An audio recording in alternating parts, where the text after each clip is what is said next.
Unscripted, uncensored, unpredictable. Fox 8 presents The Rizzo Show. And now your host, Tony Rizzo. Hey there. Hi, everybody, and welcome to The Rizzo Show. Special edition tonight. Michael, it is the sports venue edition of our Rizzo Show. Mike Polk Jr. and I are going to be talking about our favorite plays or nights or days from inside the queue, the Coliseum, Municipal Stadium, First Energy, Progressive Field, and oh yeah, even Jacobs Field. It's the Jake. It'll always be the Jake. It will be to me. We have a love affair with our stadiums. We have a bunch of great memories that we've had in there, so we thought it'd be fun to look back at some of the best memories at these venues as far as we here at the Rizzo Show are concerned. And Michael, we will start tonight with the Richfield Coliseum and the miracle of Richfield. Yes, I'm old enough to remember it. In fact, I was there for a couple of those games. Wow. Here's what I remember You know best. It's old when those things are on the side of the screen. That's how you know it's old footage. Yeah, that's right. But here's what I remember best. Uncle Scott had front row seats, but at that time, there were no courtside seats. So the front row was like the penalty box in hockey.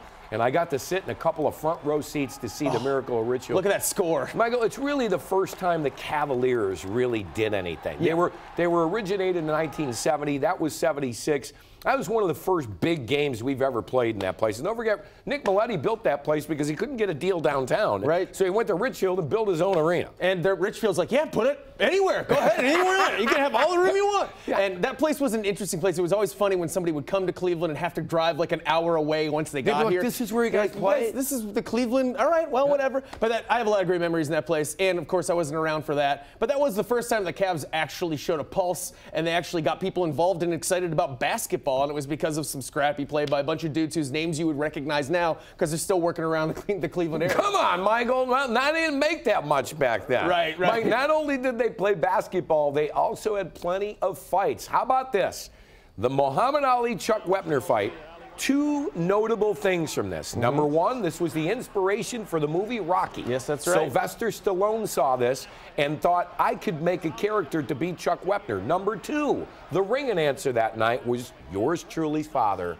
My dad, Jack Reynolds, was the ring announcer. That is awesome. For that fight that night. That's a part of history. That's really cool. A little connection between Don King and some folks here in Cleveland, if you know what I mean. But that right there, folks, up to most people, is like, oh, Ali beating up a bum. Wepner lasted longer than anyone thought, and that was the inspiration for the movie Rocky. And from what I understand, it was also one of the only, I think, 3 or 4 times in his entire career when he was knocked down, Ali. And it was Jack Wepner. And again, that's everyone's favorite movie almost in Cleveland, I find. Rocky, everybody loves that movie. It's like an inspirational sports thing. Really it came from that. Yeah. And that's really cool. Your dad did that ringside. That's Dad was the ringside guy for that. But also, I should mention, we're going to wrap it up with one of the most famous buckets ever, but it wasn't by a Cavalier. Michael, this never seems to go away. Okay? Do you remember this as a kid? I do. I was covering this game. Yep. And I mean, Elo was draped on Jordan. We got to see it. We got to see it. That is known as the shot. Yeah. And look at Doug Collins. I don't know why that's in one of our best memories, by the way, everyone. But well, it's probably one of the big. It's probably important. The biggest play ever. It affected us. I could also say Frank Sinatra opening the Coliseum was one of the most memorable nights ever. Yeah, I saw some great shows. He opened that whole place up. All right, up. we can stop showing them celebrate, right? All right, good, that's good. From the Coliseum to the Quicken Loans Arena. And oh, Nelly, you love this, don't you? I do. This is like your favorite. Tell me why. Folks, Ricky needs a rebound to get a triple-double. Right. And he gave himself. And he tried to give himself one at the other side. Rim so he needed Ricky. one more. In order to get a triple-double, he needed to go get a rebound. He thought the best way to do that, and my favorite thing was afterwards his line to the press about it when they were talking about what a selfish move that was. And he told them, I just wanted to give the fans something to cheer for. That's right. As if we were all like, oh, if Ricky Davis could just get a triple-double in this miserable season where we have like 11 wins, that would turn everything around. It's just a testament to selfishness as an NBA player, and it really might have set a tone for the NBA. NBA players are selfish? Look at how selfish they are. I think Ricky Davis started that. He's the godfather of selfishness. June 2nd, 2007. We had never been to the NBA Finals. And I remember that performance LeBron put on in Detroit. But how about the game where LeBron and the Cavaliers and Boobie Gibson played a big game on that night? First time in franchise history the Cavs go to the finals. LeBron's still rocking the headband back then. Bring on the Spurs. We're going to the finals. That didn't work out. Well, we got swept. But you know what? This was a special night. It really was. This might really be one of the biggest testaments. You know, LeBron recently passed Michael Jordan in points scored through his career, and people are always making the Jordan-LeBron comparison. It's inevitable. It's going to continue until everyone dies. But that was really proof to me of that's a good feather in his cap as far as why he might be better than Jordan. Look at that team. Look who he brought with him. Go back and look at that team. Booby Gibson. They didn't have 5 Danielle all-stars Marshall, like the Warriors. You know what I mean? It was a miserable team. And it was impressive that he even got They had there. LeBron, and that's all they needed. Yep. That was great, but Michael, how about in 2016 against the Warriors? Was at absolutely epic. We all were at this one. Yep. If you weren't at it, you were watching it. Cavs had to win this game to force Game 7. Yes. In Oakland. They won the game and won it in deciding fashion. Everybody will go, oh, but Draymond Green didn't play in that game. He was suspended. Look at Steph Curry losing his cool. You know how you beat the Warriors, Michael? Get them down. Yep. They play well when they're ahead of people. If somebody in the playoffs this year can get them down, LeBron said it in the locker room after Game 7. I was 4 feet away from him. He said those kids felt the pressure and they didn't deliver. They're soft. They've gotten by on talent, and they're incredibly talented, obviously. They're loaded. But you're right. That's what it is. You get in their heads, you punch them in the mouth and tell them that they're not as good as they think they are, that they're not going to get every call, and they're used to getting every call. Then you're right. That's the way to beat the Warriors, and I'd love to see them. Wouldn't it be great to watch them get knocked out earlier? I also remember before that game, remember when the Cavs, the Warriors could have won Game 5 in Oakland and won the whole series. Remember David Griffin, friend of our show, former GM of the Cavs? Griff said, and I quote, before they left the locker room, he went in and told everybody, he goes, if you don't think you can win all 3 games, don't get on that plane. Wow. And that set the tone for the Cavs to win. Folks, you know what? I think in the NBA history finals, or the history of the finals, I think 2016 is the greatest NBA finals of all time. Cavs came back from 3 games down and beat them twice in their house. The greatest team ever that happened to win 73 games. Yep. And then they had that to go, season. Then they had to go hire a mercenary the next year who was one of the best players in the world, and they've been just coasting ever since. So you're right, though. I was at that Game 6. That's my favorite moment that I've actually been at physically at a game. Yeah, take that, Warriors. There you go. Coming up, what are some of our favorite moments at First Energy? There weren't many. Yeah, it shouldn't take long, folks. Dubbed the Factory of Sadness by the one and only Mike Polk Jr. Stay with us.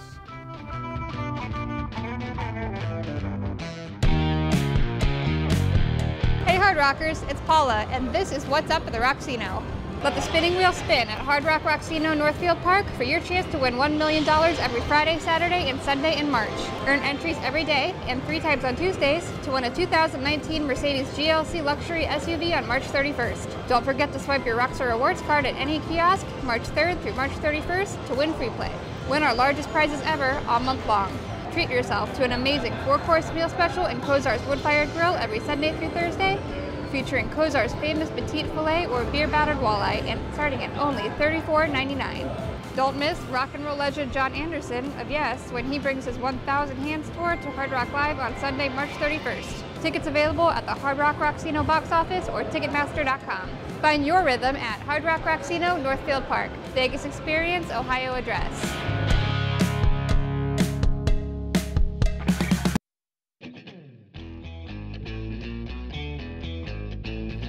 Hey now, welcome back to the Venues edition of the Rizzo Show, telling you about some of our favorite memories and maybe some not favorite memories from our Cleveland sports venues. Now, Michael, we move on to Municipal Stadium. Oh, the first sporting event I ever went to at 5 years old, 1966, was an Indians game, but we're going to start with a game that I think most people would like to forget. Legendary. It is 10-cent beer night.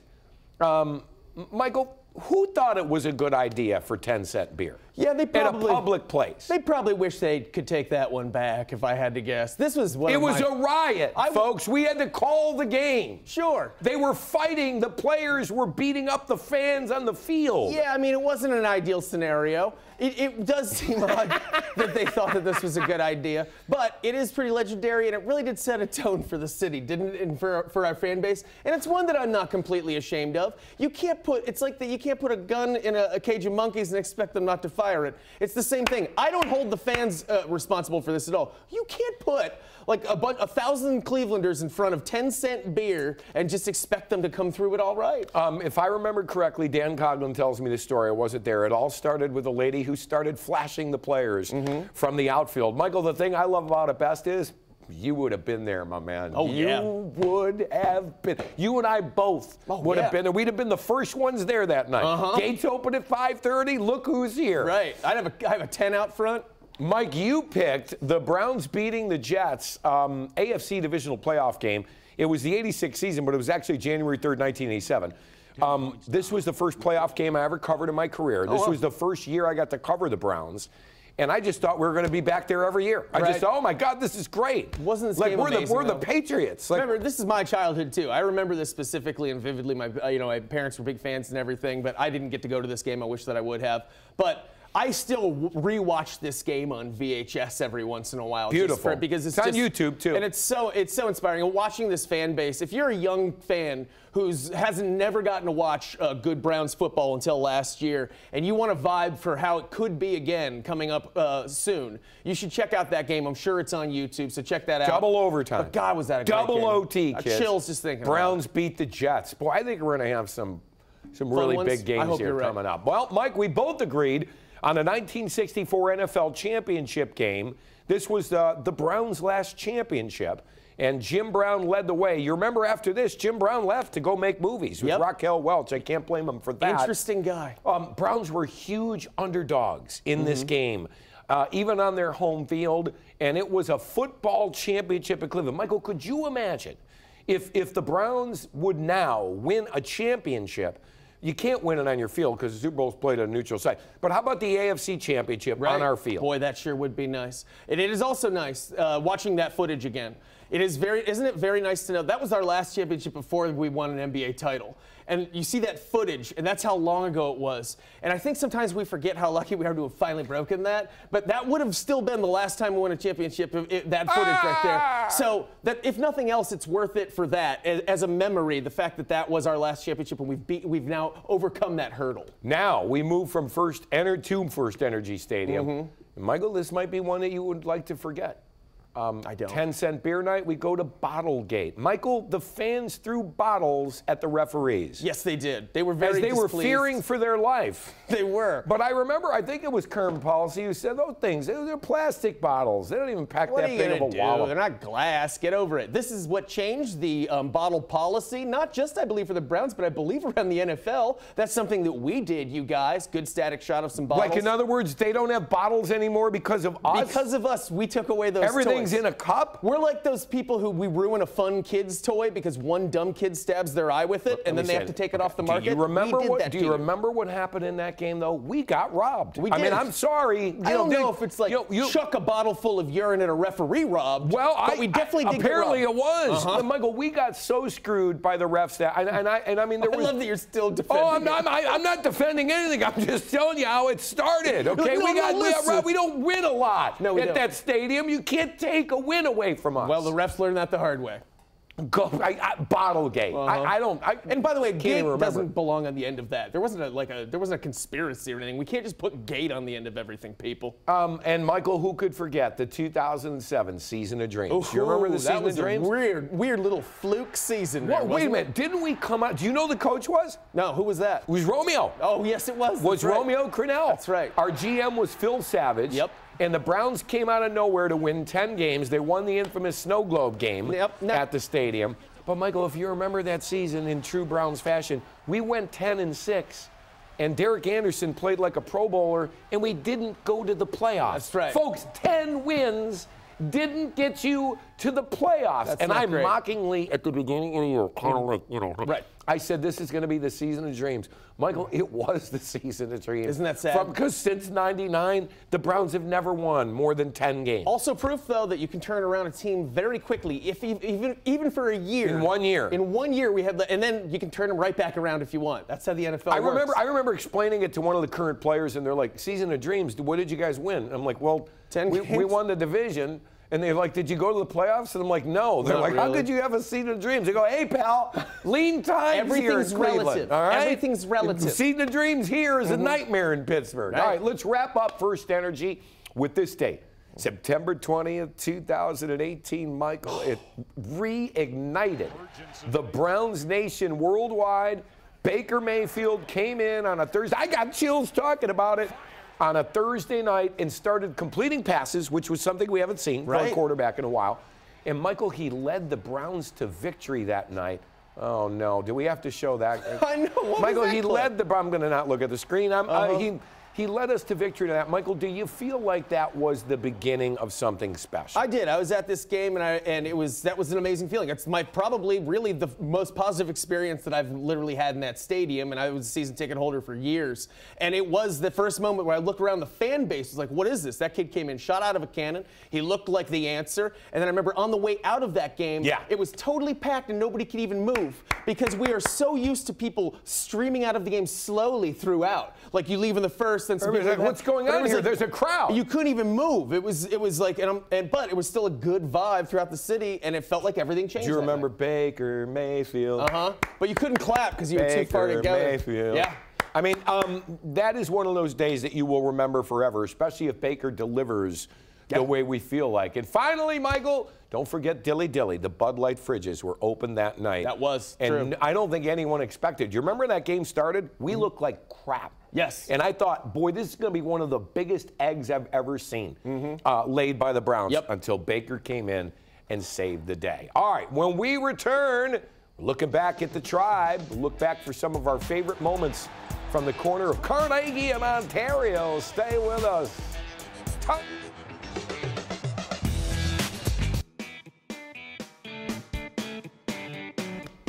Hey, special edition of the Rizzo Show as we are sharing some of our top moments from our sports venues. And boy, Michael, even though they haven't won in a World Series in a long time, couple of years, Cleveland Indians have given you some of the greatest memories. Who can forget Game 7 of the World Series, Rajai Davis home run. Michael, I was in the press box for this, and I don't know why I was thinking that we had I was thinking, it was getting up there in innings. Right. And I started thinking, oh, boy, we need it. I didn't realize till he hit the home run, oh, my God, we're back in this thing.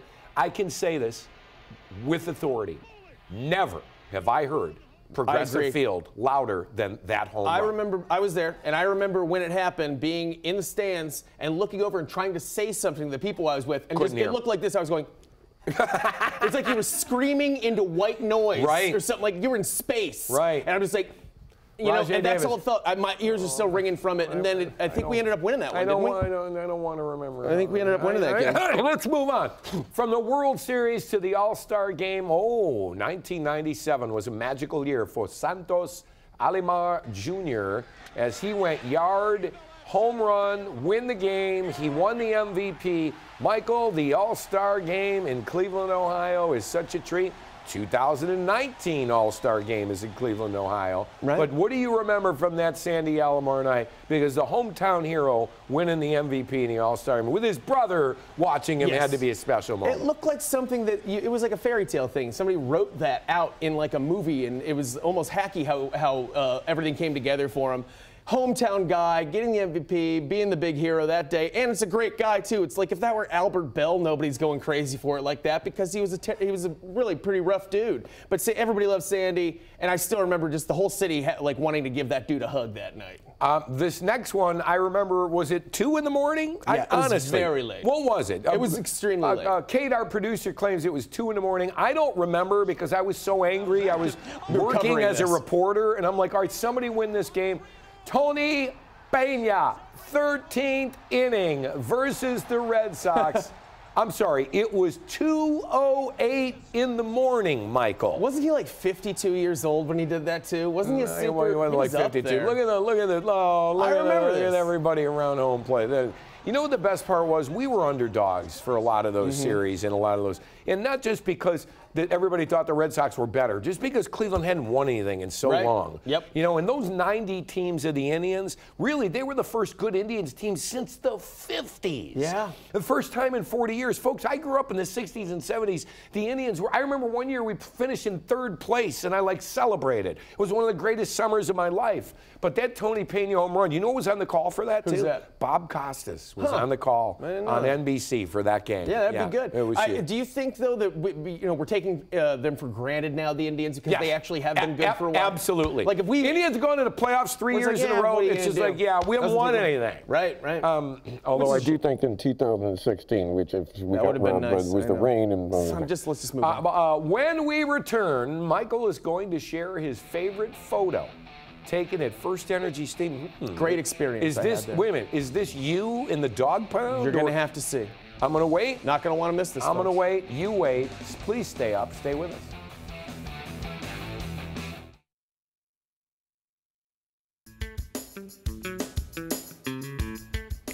Well, think of all the new great memories we're going to make at these sports venues in the future. But it has been slim up until now at First Energy Stadium. Not a lot of great memories to choose from. So when they asked me some of my favorite memories in that stadium, I had to bring this one up. I did attend the wedding of my cousin Julie and her handsome beau Jeb.